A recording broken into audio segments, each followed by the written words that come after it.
ayan po mga katrops, maghihiwa tayo ng mansanas. Ayan, nakikita nyo naman po, inihiwa. Tapos, ninugasan na rin po yung ubas mga katrops.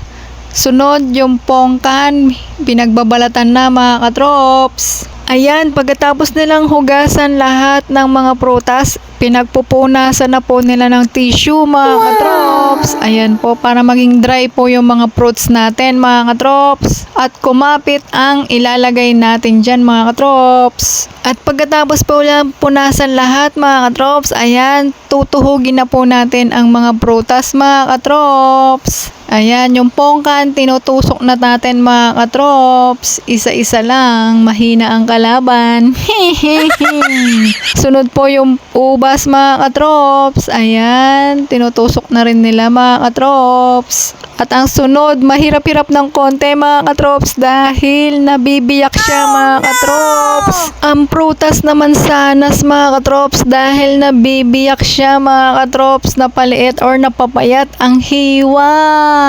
Ayan mga katrops, kaya dalawang slice na lang ang nilagay sa stick. Ayan na po mga katrops, ang natuhog nila lahat. Magpapadingas na lang sila ng uling.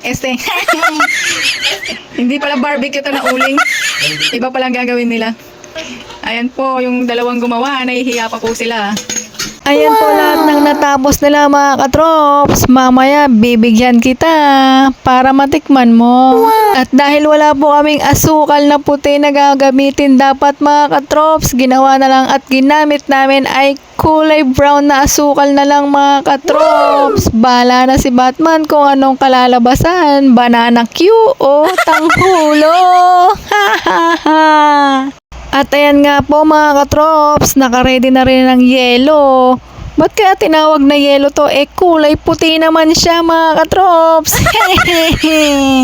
At ayan na nga, nung kumulo na yung asukal, nilagyan na nila ng prutas. At ayan, pinag-coat-coat na nila. Inikot-ikot at nilagay dito sa yelo mga katrops. Ayan, para agad tumigas. Inisa-isa na nila yung mga prutas mga katrops.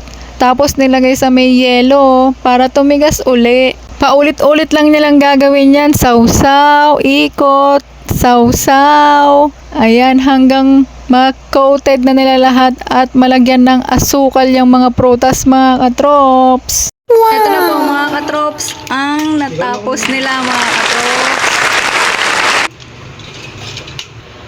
Titikman na po natin mga katrops ang nagawa nila.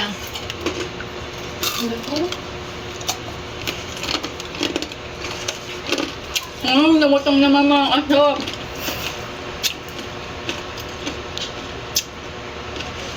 Ang pong orange.